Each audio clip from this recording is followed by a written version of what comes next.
Welcome back. You're still watching Your Story on SA Today.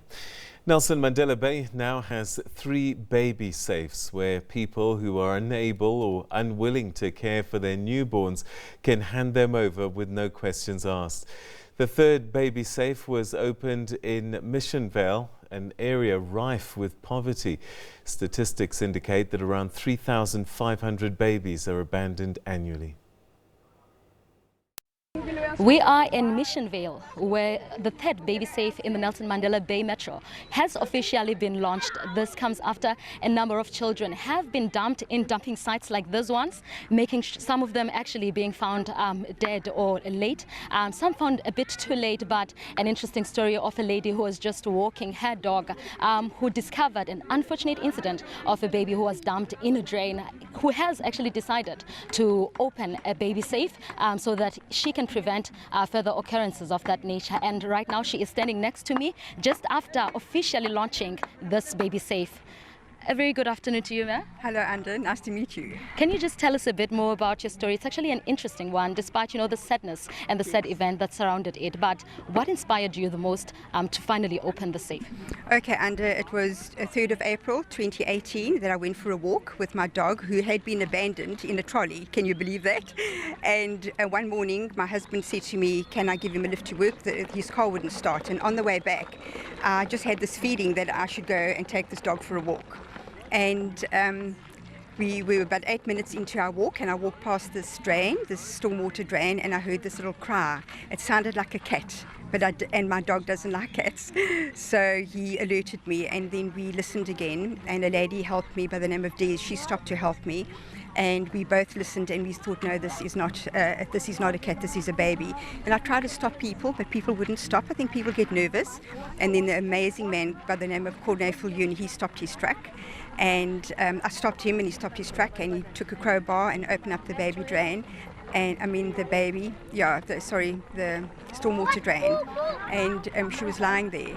And he gave it to me, and I wrapped her in my jersey, and so that's how it started, just like something birthed in me. How do we walk away from stuff like that? We can't, I just know that it was put on my path, and I'm so excited for what's happened today, that the 3rd baby safe is opening under the Celebration of Grace project, and it's not going to stop there. We're going to we're going to have moms groups where we can support mothers in crisis. I think the other thing that I'm really excited about is that we can't wait for the government to get into the schools. There's an amazing program called Undiluted, run by Africa Cares for Life in Cape Town. They've already come to PE and they've done a workshop for almost 60 people.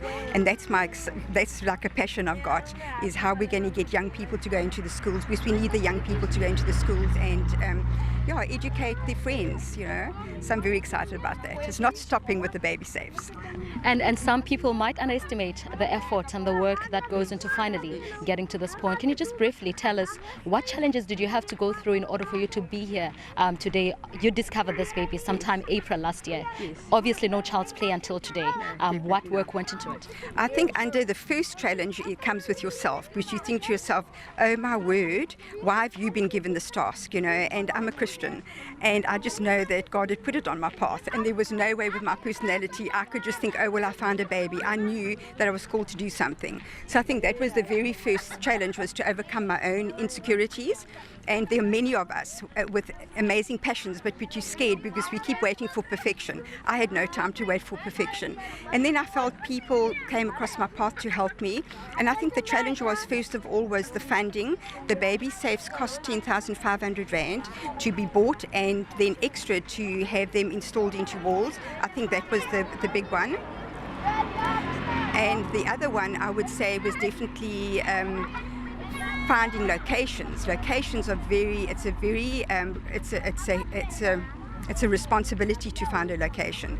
So that has been something that we've worked on, and we're waiting for one more location to be found. So I think that is something that has been quite hard. Yeah. And obviously, in any situation, there are people who are going to misread or misinterpret this, thinking that you're somehow encouraging abandonment. Can you just tell us a bit of other initiatives that you are running, maybe concurrently with this one, to make sure that as much as babies have a safe place to go to, but also expecting moms are also catered for in order for them to be encouraged to keep their babies? Okay, I think that's what the whole thing Kim Talyard will be speaking about, is the project at Missionvale Care Centre. It's like a pilot project where we want to encourage mothers to come and find out about mothering, parenting. An abandoned mother abandons her baby. There's no way any mother would just go and do that. So I think that's really my heart. I feel very tearful when I think of that. How do mothers do it? It must be horrendous to do something like that. So I think that's the project we're looking at, is that how we're going to incorporate this into the community, where mothers are going to find a safe place to come and learn about parenting, and then go and help other mothers who have found out that they're pregnant. But I think for me the foundation of this is, how do we incorporate this into the schools? It's really my passion, and that is what I feel that we have to do to stop the pregnancy crisis that we are having. Thank you so much for your time. And that was the founder of the third Baby Safe box in the Nelson Mandela Bay, saying that as much as they want what's best for the babies, and as much as they will try by all means to ensure that these kids are protected and that there is a safer place for them should they find themselves or should they be unwanted by their birth parents. But there is also an initiative that they're running with this one to ensure that they encourage parents to keep their children, making sure that they make the circumstances or the situations on which they find themselves under at least more bearable, and making sure that they are not tempted or forced by conditions to abandon their babies. But right now it's from me, Anda Ngonji, and camera person Luando Nomoi. Back to you in studio.